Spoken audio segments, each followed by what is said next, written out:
Who are some of the Deacon Jones Award Watchlist omissions and snubs? The Swac is expected to win the Celebration Bowl by a media association, no matter who comes out of that conference, really. And then also there's some festivities around the FAMU versus University of North Carolina football game next week that are very important. Oh yeah, it's Locked on HBCU. Play my music. You are Locked on HBCU, your daily podcast covering HBCU sports. Part of the Locked On Podcast Network, your team every day.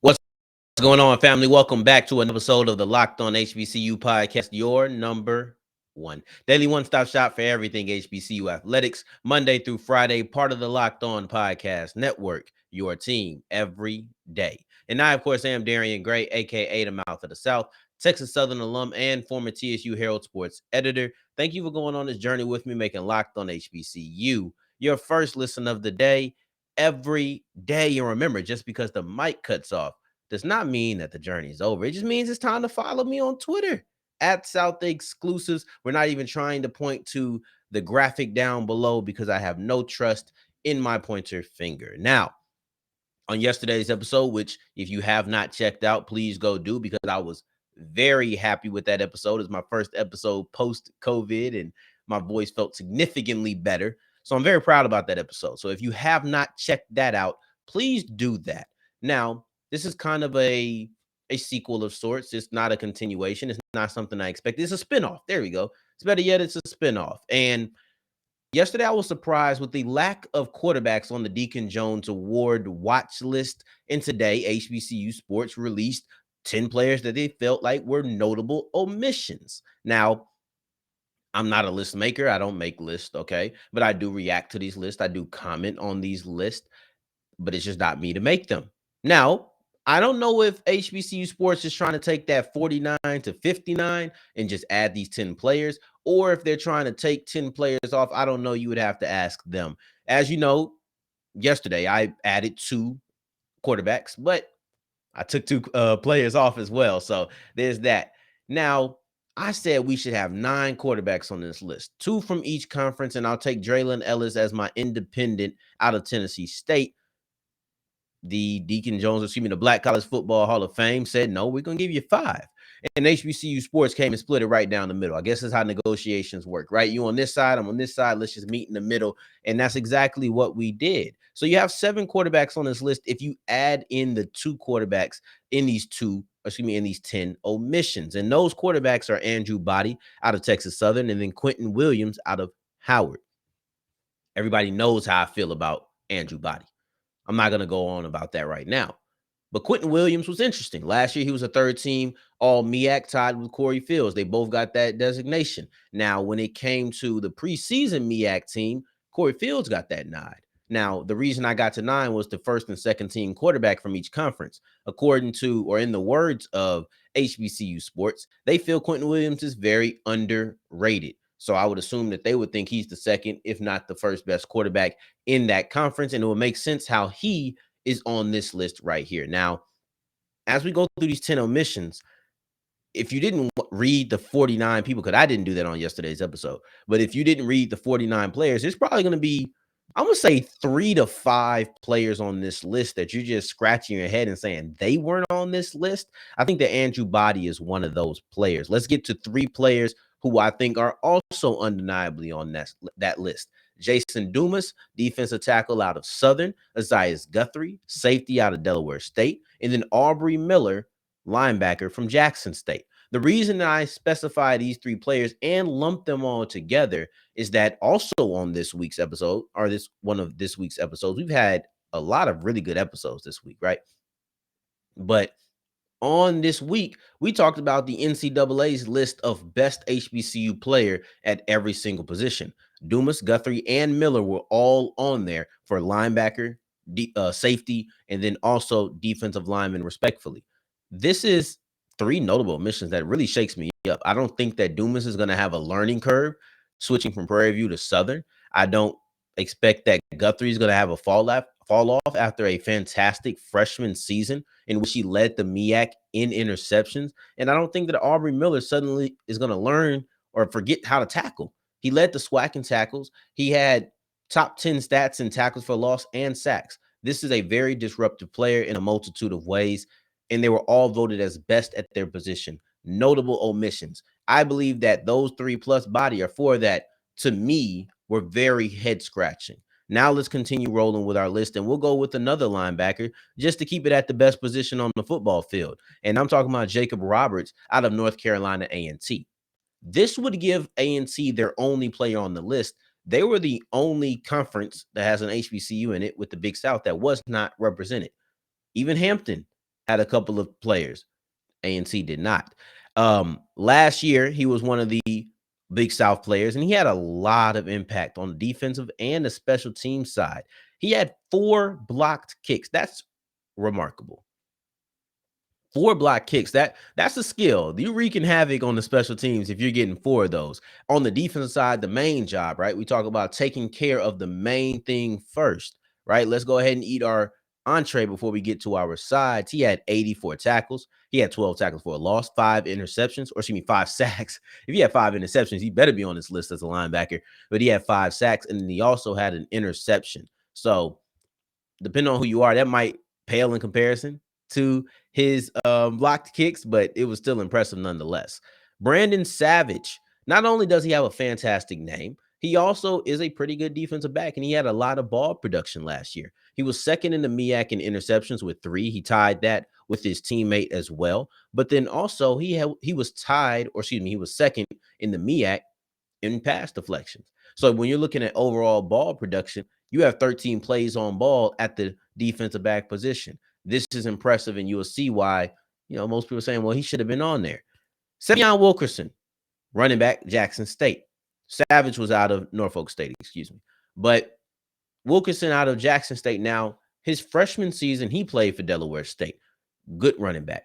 First team all MEAC running back as a true freshman. The idea is that he's only going to grow, and he's in a situation where I don't think that running the ball will be the main focus of Jackson State's offense. However, I do believe there is an initiative to be able to get the ball rolling on the ground in a way that they did not last season.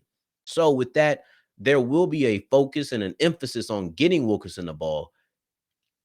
He just won't be the focal point of the offense. So it'll be interesting to see how he goes from there. Just a couple of more players as we wrap up the list. And that's Sundiata Anderson out of Grambling State, defensive lineman, one of the more disruptive forces on the Grambling defense. And we talked about him about a week ago. All these names, if you've been following, for the most part, are pretty consistent. They're pretty familiar to you, especially as we preview the season. He's on the East-West Shrine Game watch list. He's on the Senior Bowl watch list. And it's interesting to me because I won't take away the credibility of the Black College Football Hall of Fame. Never that. It's just interesting how the priority of who you put on there, right? Because these are players that the Senior Bowl, Shrine List, NCAA, multiple different publications, they view very highly. However, the Black College Football Hall of Fame did not put them in that list. Now, I griped about the punter being there. So I'm always looking like these are too good of players for you to just say a punter is going ahead of them. I don't know.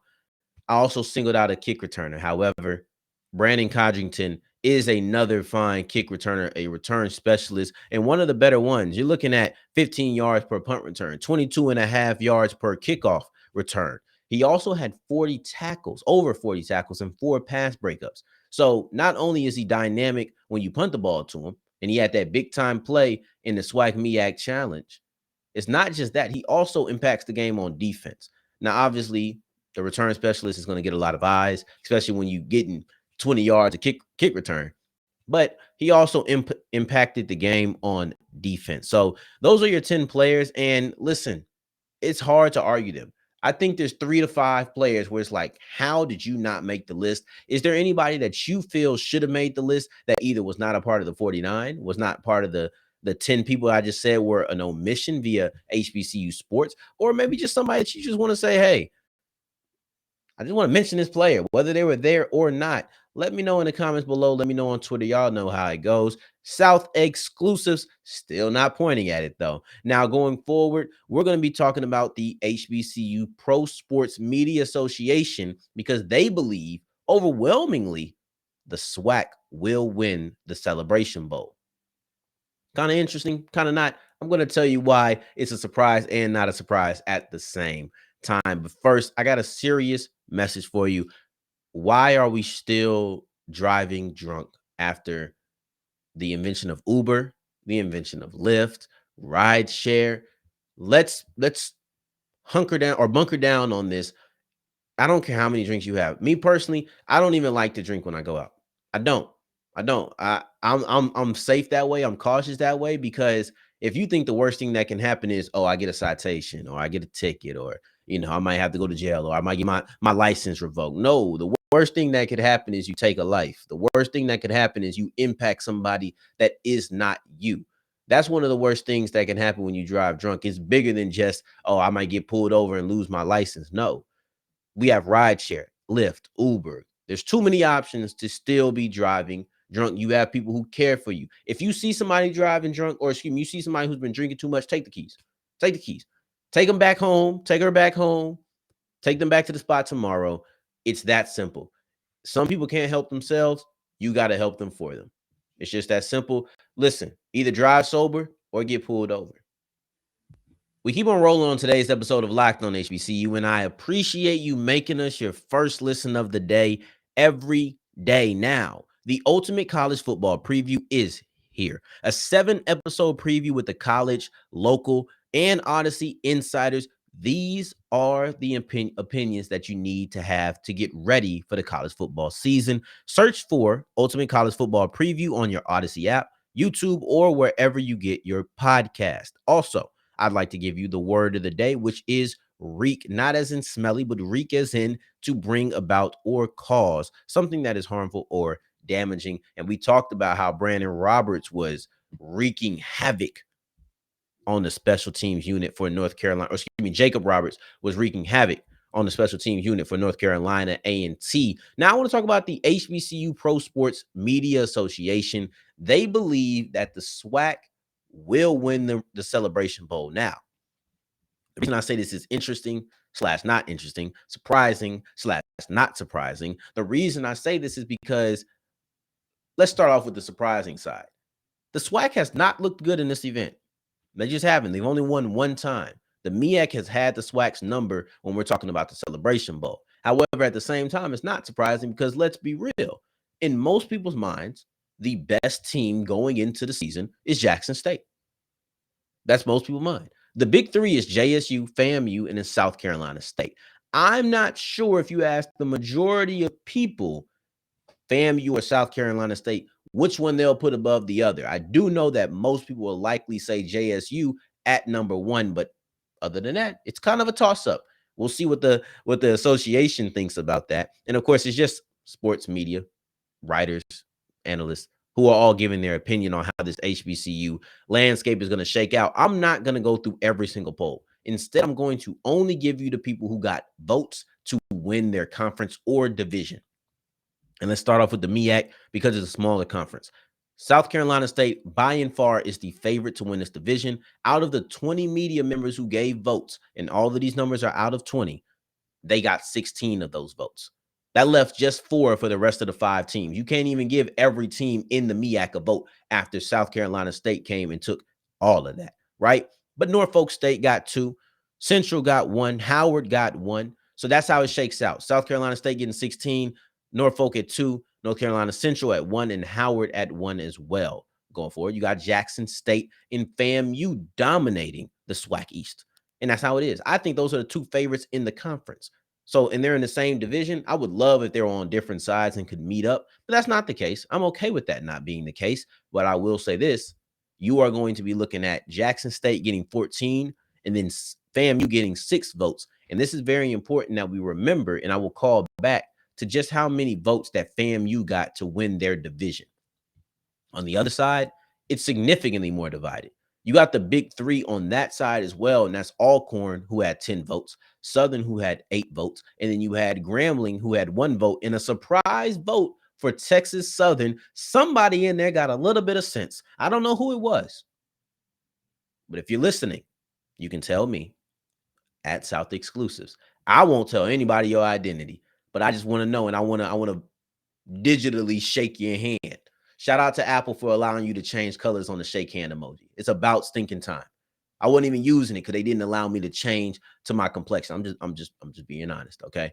I ain't want no yellow hands. I can customize everything now. I done got too accustomed to changing emojis, but that's neither here nor there. The point is, Alcorn had 10, Southern had 8, Grambling and Texas Southern had 1. Now, when you're looking at who's expected to win the conference, Alcorn drops down. Those 10 people who thought they'd win the division, now that goes to only 1 who believes they can win the conference. Nobody believes that Southern can win the conference. Not a soul of the 8 people who picked them. That's a big drop off. Grambling, the 1 person who picked them to win the division, also expects them to win the conference. And Texas Southern is also a team, but it's only 1. There's no expectation for them to win the conference. However, competing in the division, for me as an alum, is something that we can already champion and feel good about if that is the case. When it comes to Jackson State, their number drops down from 14 believers to 12 believers, just a slight knockdown, right? So Alcorn and Grambling, they're expected to beat them. But FAMU, all 6 people who said FAMU is going to win the East expect them to win the whole Swac. And all of those people expect them to win the Celebration Bowl. So there's an unwavering devotion to those who believe in FAMU that they're really the best team in Black college football. No matter where you're talking about, division, conference, doesn't matter. They are the top dog, right? And then Grambling, they're one team that believes in them. Unwavering. Howard, the 1 voter that believed in them. Unwavering. Those are the teams who, as opposed to everybody else, those are only 3 teams who whose voters rocked with them from the start all the way to the finish, every single voter. Now Jackson State comes out with the most Celebration Bowl victory votes with 8. So they're 2 above FAMU. However, I'm just saying, you look at FAMU's people, they really believe it, while some of the Jackson State people kind of fell off here and there. As we continue looking at it, South Carolina State. Yes, the South Carolina State Bulldogs, who got 16 MEAC championship votes, only got 2 Celebration Bowl votes. And that is stunning. That is a supreme drop off. So when you're looking at the big 3 of Jackson State, FAMU, and South Carolina State, the hierarchy according to the association is clear. It's JSU, FAMU, South Carolina State. Now, Grambling, like I said, Grambling and Alcorn both got votes, and then Howard and Norfolk both got a vote as well. Overall, it turns out to a 16 SWAC votes to win the Celebration Bowl versus 4 MEAC votes. Overwhelmingly, no matter who you're talking about that member is, the association expects that this is the year that the SWAC wins the championship for the first time since Grambling did it a couple of years ago and gets their 2nd overall Celebration Bowl victory. As we wrap up today's episode, we're going to be talking about FAMU versus North Carolina. I almost said North Carolina A&T. FAMU versus University of North Carolina and all of the festivities that are going to be going around next week's game. Before we get into that, let me tell you about Bet Online, because Bet Online is the #1 place for all of your wagering needs. I don't care what your sport is. You want to talk about basketball? You want to bet on the NBA or college sports? But if you want to bet on the NBA, who just recently released some schedule, I've seen some schedule leaks, and then also they released their Christmas Day games. I thought this was a fantastic stretch of games. Unfortunately, I'm loyal to football, and I will be watching the NFL on that day. But the games that are going on for the NBA, top tier. Want to put some money down on that? That's fine. I just mentioned the NFL. You want to put some money down on that? It doesn't have to just be the futures and what's going to happen at the end of the season. You can go week by week. Just make sure you're doing it on Bet Online.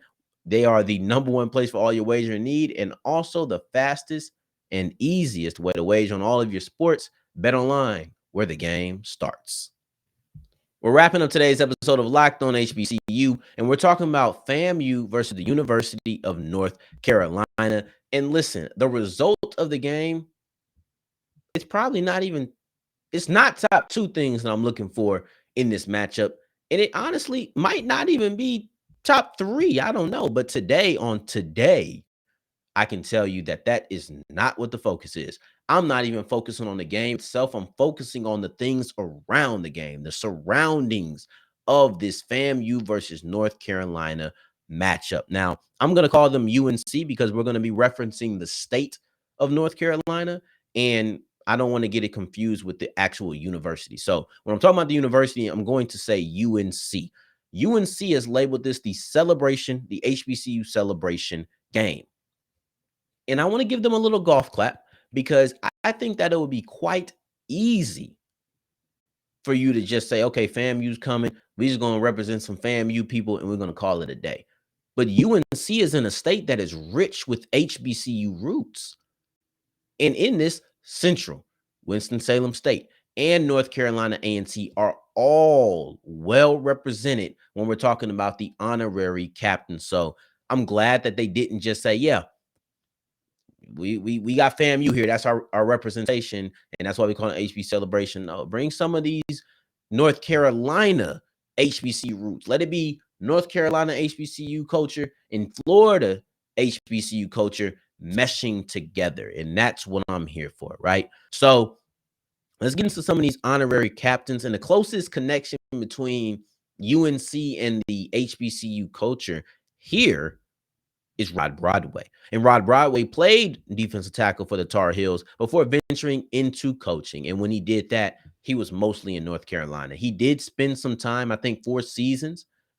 He did spend 4 seasons at Grambling in which he won a Black National Championship, but he won 5 total. Only 1 was at Grambling, and he won at every stop. So he was a very successful coach as he ventured from being a player to being a member of the North Carolina Sports Hall of Fame. And he gets that from his tenure at UNC, but then also coaching at North Carolina Central. And then he also coached at North Carolina A&T, and that's probably where a lot of people know him from. When you're looking at his Central resume, he had 2 national championships. Had the same thing at A&T. But at A&T, he had the first D1AA or FCS HBCU undefeated season in 2017, a year that was crazy. It was a great year, and it was one of the more dominant years that we've seen in a long time. In addition to that, he's also knocked off multiple FBS performers. He's also knocked off Appalachian State when they were at the height of their FCS term. This is a coach who really revitalized the North Carolina A&T program when he got there. He spent 7 seasons there, and he actually retired. He was the 3rd winningest head coach, or excuse me, not winningest, but the 3rd highest win percentage, because there is a difference. But he had the 3rd highest win percentage in FCS history. This Rod Broadway. North Carolina roots are deep. Let's go into Bill Hayes, another honorary captain who roots are deep in North Carolina. He, as a head coach, stayed in the state of North Carolina for 26 years, 11 years at Winston-Salem State, 15 years at North Carolina A&T. No doubt an icon in the city of Winston-Salem. They have a field, William Bill Hayes Field in Bowman Gray Stadium. So in honor of him, you can't not have Carolina HBCU roots and not talk about Coach Hayes. He had a lot of success. He had a 2-year run where he went undefeated, and it resulted in Winston-Salem State being the #1 D2 school in the nation. We're talking about winning more games than anybody else at Salem, at A&T. Let's respect this man in his resume, because these North Carolina A&T roots these North Carolina roots need to be on celebration. These North Carolina HBC roots need to be celebrated, as well as Florida, and that is where Rudy Hubbard comes in. And here you have your Florida representation, specifically with FAMU. And the history of FAMU is very rich, and Coach Hubbard is connected to that. Now, with that being the case, you cannot talk about the FCS. You cannot talk about the D1 AA playoffs without speaking about FAMU because they won the inaugural playoffs. And the coach of that team was Rudy Hubbard. And that was in the middle of a 3-year stretch that is crazy, right? So in 77, you win all of your games. You go 11-0. Mind you, there was no D1 AA at the time. So that's why we made that specification with Coach Broadway earlier. But you go 11-0 in 77. Now they start this new subdivision, the D1 AA, which ends up becoming the FCS. That's in 78. You win that championship. You don't quite go undefeated, but you do go 12-1. So you have a really great season yet again. Now in 79, you follow that season up with a victory over in-state powerhouse University of Miami. You talking about going undefeated, winning the first ever playoff championship, not in your school's history, in the division's history, and then knocking off an FBS program. That is a phenomenal 3-year run and one that has cemented his legacy for sure, right? It's a crowning achievement, but outside of just the honorary captains, that HBCU flavor is not just going to be on the field. It's not just about bringing in old coaches, not just about bringing in a team in the FAMU Rattlers of 2022. You also have that flavor coming for the students, not just student athletes. So the HBCU heroes are going to be throwing a career fest. There's going to be a tech talk. And then also you're going to have messed it up. How you going to do that? Anyway, you're also going to have the sororities and fraternities who are going to be having stroll offs. They're going to be, come on, man. They're going to be stepping. It's going to be flavor out this world on Chapel Hill. UNC is not an HBCU. Nobody's going to call them an HBCU after this. However, there is going to be a lot of flair and a lot of the HBCU culture that is going to be on this campus in a couple of days, because the Tech Talk and the Career Fest is on Friday while the game is on Saturday. So on a 2-week period, you might even have a little bit of an HBCU takeover at University of North Carolina. I cannot wait for it. I think it's great. The athletes are represented, and then also the students are getting an opportunity at the same time. So I am here for that. Now, I appreciate you for making us your first listen of the day. I want to give a quick little note. Mississippi Valley State said that the stadium is closed until further notice starting August 26th. I hope to come on here tomorrow and tell you what that means for them. It's a developing story. If we cannot come on here for Friday's episode, then we will come on here for Monday's episode and discuss that. I just want to make sure we have all of the facts and most of the story before we actually break down what this means. Now, in the meantime, in between time, I appreciate you for checking us out. Your second listen needs to go to all of our Locked On conference shows. So if you're trying to catch up with me, you can follow me. That's why we don't look. That's why we do not point at the graphic. I was doing so good, but it's okay. Y'all know what it is. It's South exclusive. Follow me on Twitter and let's chop it up, guys. In the meantime, in between time, until the next time that we hear each other, family, take care. Stay blessed. Peace.